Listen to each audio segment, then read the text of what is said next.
नमस्कार, आवाज समाचार देख रहे हैं आप और आपके साथ मैं हूं स्मिता रिशाल। वक्त हो गया 5 बजे की तमाम अहम और बड़ी खबरों का, जिस पर करेंगे नजर, लेकिन उससे पहले इस वक्त की हेडलाइंस। तृणमूल कांग्रेस की सांसद महुआ मोइत्रा पैसे लेकर सवाल पूछने के मामले में लोकसभा से निष्कासित। लोकसभा सोमवार तक स्थगित। संसद के बाहर विरोध प्रदर्शन। महुआ बोली, संघर्ष जारी रहेगा। लगातार 5वीं बार आरबीआई दरों में बदलाव नहीं, लेकिन FY24 जीडीपी अनुमान 6.5% से बढ़कर 7% किया। अस्पतालों और शैक्षिक संस्थानों में यूपीआई पेमेंट 1 लाख से बढ़ाकर 5 लाख हुई।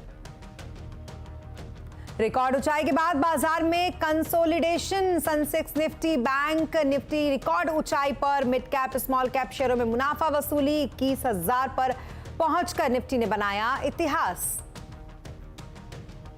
चीनी के बाद अब गेहूं की महंगाई पर चोट। सरकार ने घटाई स्टॉक होल्डिंग लिमिट। खुले बाजार में ज्यादा गेहूं बेचेगी सरकार। प्याज के एक्सपोर्ट पर पहले ही है रोक। बार बार सर्वर डाउन होने की दिक्कत झेल रहे ब्रोकरों को सेबी चेयरपर्सन की नसीहत। का टेक्नोलॉजी अपडेट करने के लिए करें निवेश। अगले 1 साल में तात्कालिक सेटलमेंट लागू करने का भी दिया भरोसा। सरकारी बैंकों में भी जल्द होगा 5 दिनों का कामकाज और 2 दिन होगी छुट्टी। सालाना 17% सैलरी भी बढ़ेगी। बैंक मैनेजमेंट और यूनियंस में सहमति। अगले 6 महीने में हो सकता है लागू। उत्तराखंड ग्लोबल समिट का आगाज। 3 लाख करोड़ से ज्यादा का आ सकता है निवेश। पीएम मोदी बोले, देश को विकसित बनाने का संकल्प ले हर भारतीय।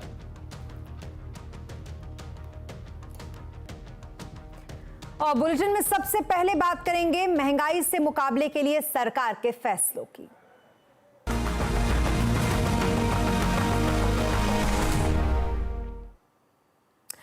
महंगाई कम करने के लिए सरकार ने सिर्फ 2 दिनों में ही 4 बड़े फैसले लिए हैं। गेहूं की कीमतों में जारी तेजी को रोकने के लिए सरकार ने स्टॉक होल्डिंग लिमिट को घटा दिया है। देश में प्याज के दाम घटे, इसके लिए सरकार ने अगले साल मार्च तक एक्सपोर्ट पर बैन कर दिया है। दालों की जो कीमतें चढ़ी हुई हैं, किचन में उनका बजट ना उससे बिगड़ जाए, इसके लिए सरकार ने पीली मटर की ड्यूटी फ्री इंपोर्ट को मंजूरी दे दी है। और चीनी की मिठास बरकरार रहे, इसके लिए सरकार ने गन्ने के जूस से एथेनॉल बनाने का जो काम था उस पर रोक लगा दिया है।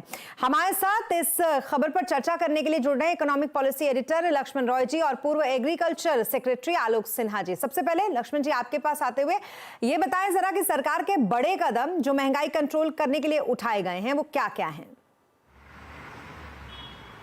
देखिए, सबसे तात्कालिक कदम या कहें कि सबसे ताज़ा कदम है गेहूं को लेकर के।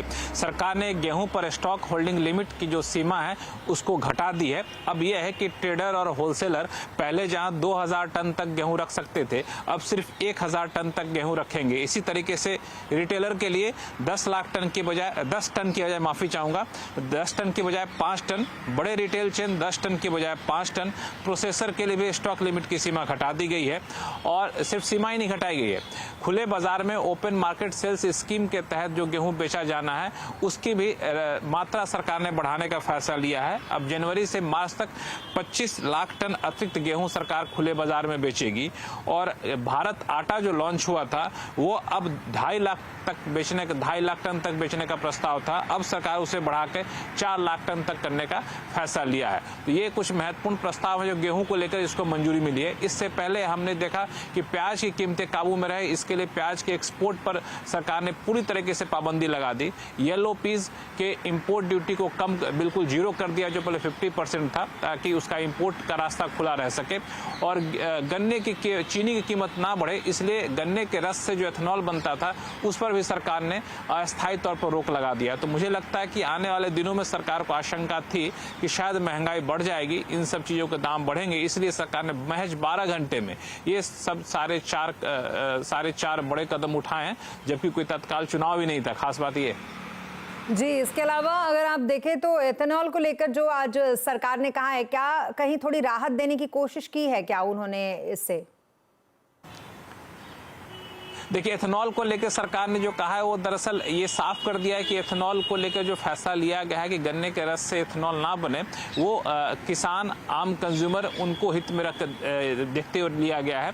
और सरकार ने कहा कि फैसला अस्थायी है और हर महीने सरकार इसकी समीक्षा करेगी। अगर गन्ने का उत्पादन बढ़ता है, चीनी के उत्पादन बढ़ने का अनुमान आता है, तो फिर सरकार गन्ने के रस से एथेनॉल बनाने की छूट वापस दे सकती है।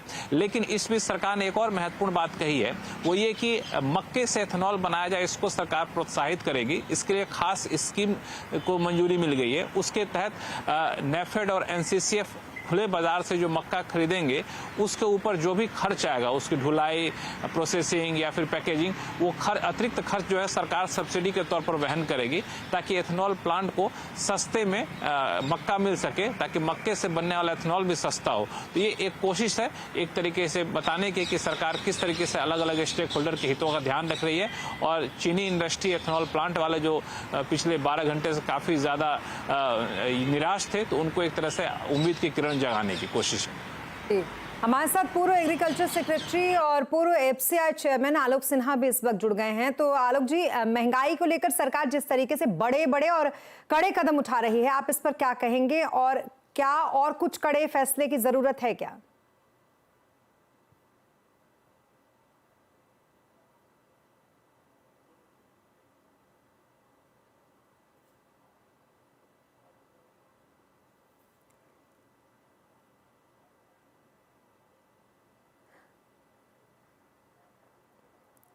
मुझे लगता है आलोक जी तक हमारी आवाज़ नहीं पहुंच पा रही है, लेकिन आपको लक्ष्मण जी, जैसा कि आप अभी बता भी रहे थे, हमने गेहूं पर भी बात की, हमने एथेनॉल पर भी बात की।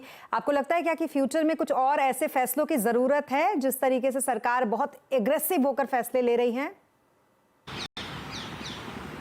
देखिए, दरअसल हर हफ्ते एक बैठक सरकार कर रही है इन दिनों। ये बैठक खुद गृह मंत्री अमित शाह की अगुवाई में होती है, जिसमें महंगाई की समीक्षा की जाती है और वो देखा जाता है किन किन सामान की कीमतें बढ़ रही हैं, किन किन सामान की कीमतें कम हो रही हैं, जो कीमतें बढ़ रही हैं उसके पीछे क्या वजह है। और कंज्यूमर अफेयर सेक्रेटरी जिनके ऊपर हर सामान की कीमतों की रिपोर्ट आती है, वो एक प्रेजेंटेशन देते हैं। और जैसे ही किसी चीज़ें कीमतें बढ़ने लगती हैं या फिर बढ़ने का अनुमान होता है, उसके क्या उपाय हैं, अलग अलग उपाय का प्रेजेंटेशन दिया जाता है। और फिर उसके सभी पहलुओं की समीक्षा करने के बाद सरकार ये तय करती है कि आखिर कौन सा फैसला लिया जाना है। आप जो पिछले 4 फैसले की बात कहें, तो सारे फैसलों पर पहले ये सचिवों का समूह, फिर मंत्रियों का समूह इस पर विचार करता है, तब ये फैसले लिए जाते हैं। और इसमें एग्रीकल्चर सेक्रेटरी रहते हैं ताकि कृषि मंत्रालय की बातें वहाँ रखी जा सके, फूड सेक्रेटरी रहते हैं ताकि फूड मंत्रालय के हालात वहाँ पेश किए जा सके, और कंज्यूमर अफेयर सेक्रेटरी होते हैं ताकि वो कीमतों का आकलन दे सके। तो ये चारों तरीके से हर हफ्ते जो बैठक होगी, तो आने वाले दिनों में अगर किसी सामान की कीमतें बढ़ती हैं, तब जाकर के हो सकता है कि सरकार फिर उस पर भी कोई सख्ती करने का फैसला ले। लेकिन अभी ये जो फैसला लिया गया है, गेहूं, प्याज, दाल, ये सब ऐसी चीजें जिसकी कीमतें बढ़नी शुरू ही हुई थी, क्योंकि सरकार ने ये सारे कदम उठाए एहतियात के तौर पर। और अक्सर हम देखते हैं लक्ष्मण जी की कोशिश की जाती है कि जो चुनाव नज़दीक हो तो जितना हो सके उतना कम से कम जनता का ध्यान रखा जाए। और कहीं जो ये लगातार हो भी रहा है, जिस तरीके से आपने भी इसका जिक्र किया कि सरकार अभी चाहेगी जो चुनाव के तक की इस तरीके से राहत देती रहे आम जनता को, क्या आपको लगता है क्या उस एंगल से भी इसको सोचना चाहिए? नहीं, दरअसल अभी जो तत्कालिक फैसला लिया गया है गेहूं और प्याज को लेकर के, तो दरअसल इसके पीछे की कहानी आपको बताऊं कि गेहूं को लेकर सरकार ने राजस्थान में और मध्य प्रदेश में चुनाव के दौरान वादा किया था कि जब हम चुनाव जीत करके आएंगे तो हम 2700 रुपये एमएसपी देंगे, जबकि केंद्र सरकार की एमएसपी 2250 रुपये, तो 2700 रुपये एमएसपी देंगे, इसका ऐलान किया था। जैसे ही भाजपा वहां पे चुनाव जीती, गेहूं की कीमतें धीरे धीरे बढ़ने लग गई। यही वजह है कि कीमतें अब और ज्यादा ना बढ़े, कि सरकार ने स्टॉक होल्डिंग लिमिट की सीमा में बदलाव किया, और ताकि गेहूं की कीमतें कम रह सके, खुले बाजार में सरकार गेहूं ज्यादा से ज्यादा दे सके, इसका फैसला लिया गया एहतियात के तौर पर। क्योंकि क्योंकि उस चुनावी वादे को पूरा करने में अगर सरकार आती है, 27 रुपये प्रति क्विंटल गेहूं की सरकारी खरीद तय करते हैं मध्य प्रदेश में, मध्य प्रदेश गेहूं उत्पादक प्रधान राज्य है, तो फिर ऐसे में गेहूं के दाम बढ़ने के बहुत ज़्यादा आसार बन जाते हैं। रही बात प्याज की, तो प्याज की जो अगली फसल आने वाली है, तो जो अभी खासतौर से महाराष्ट्र के आसपास के क्षेत्रों में जहां प्याज की खेती होती है, जो शुरुआती रुझान आए हैं उसके मुताबिक प्याज की कीमतें, प्याज की फसलें बहुत अच्छी नहीं रही हैं, बहुत अच्छे से उसकी बुआई नहीं हुई है और वहां से उत्पादन कम होने की आशंका एक है। हालांकि सरकार ने समय समय पर प्याज के लिए मिनिमम एक्सपोर्ट प्राइस को बढ़ाती रही ताकि प्याज का एक्सपोर्ट कम से कम हो, लेकिन अंतर्राष्ट्रीय बाजार में प्याज के दाम इतने ज़्यादा हैं, मांग इतनी ज़्यादा है कि एमईपी यानी मिनिमम एक्सपोर्ट प्राइस तय करने के बावजूद प्याज करीब 1 लाख टन तक प्याज का एक्सपोर्ट हो चुका है। तो एक्सपोर्ट मार्केट में प्याज भेजने के बजाय सरकार घरेलू बाजार में पहले कंज्यूमर को राहत देना चाहती है, तो इस वजह से ये सारे कदम यहाँ पर उठाए हैं। हालांकि ये बात जरूर है कि किसानों को वाजिब कीमत कैसे मिल सके, इन सारे कदमों के बावजूद बाजार में कीमतें अगर बहुत ज्यादा गिरती हैं तो किसानों को नुकसान होता है, तो वो भी सरकार को ध्यान रखना होगा। अब मुझे लगता है उस पहलू का भी सरकार ख्याल रखेगी। जी, हमारे साथ एक बार फिर आलोक जी जुड़ गए हैं। तो आलोक जी, आपके पास एक बार फिर आते हुए कि महंगाई को लेकर सरकार जिस तरीके से फैसले ले रही है, जो कड़े कदम उठा रही है, क्या इसकी जरूरत है और क्या फ्यूचर में हम इससे भी ज्यादा कड़े कदम उठाते हुए सरकार को देख सकते हैं? देखिए, ओपन मार्केट में कंज्यूमर्स के लिए अगर प्राइसेस को कंट्रोल करने की आवश्यकता और चेष्टा हो तो इट इज ऑलवेज गुड। तो ये it is a precautionary major, लेकिन अच्छा ही है कि इसको भी किया जा रहा है। और अगर आगे भी अगर करना पड़े गवर्नमेंट को तो इसको जरूर कर लेना चाहिए, क्योंकि देखिए होलिस्टिकली अगर देखा जाए, रिजर्व बैंक ऑफ इंडिया ने अपने पॉलिसीज के माध्यम से इंडिया में as compare to other nation inflation को काफी रोक के रखा है।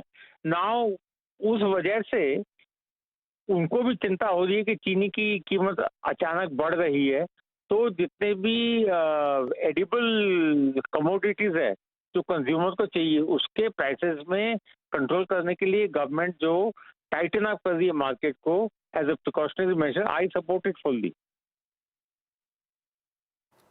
जी, चलिए, बहुत शुक्रिया तमाम हमसे बातचीत करने के लिए आलोक जी आपका, और लक्ष्मण जी आपका भी तमाम डिटेल्स के लिए। जी लक्ष्मण जी, एक बार फिर आपके पास आते हुए क्या कुछ और डिटेल्स हैं आपके पास इस पर?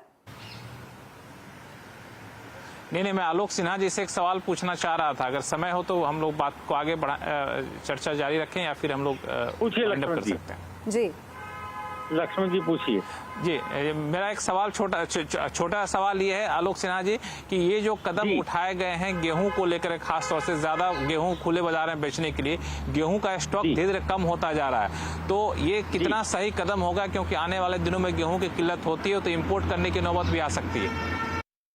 देखिए, एफसीआई के पास सेंट्रल पूल में adequate, more than adequate stocks गेहूं के हैं, लेकिन क्योंकि अब गेहूं की बुआई शुरू होने वाली है, विच मीन्स की पिछले साल का जो हार्वेस्ट था उसका जो गेहूं अब खुले बाजार में मोर और लेस खत्म हो गया है।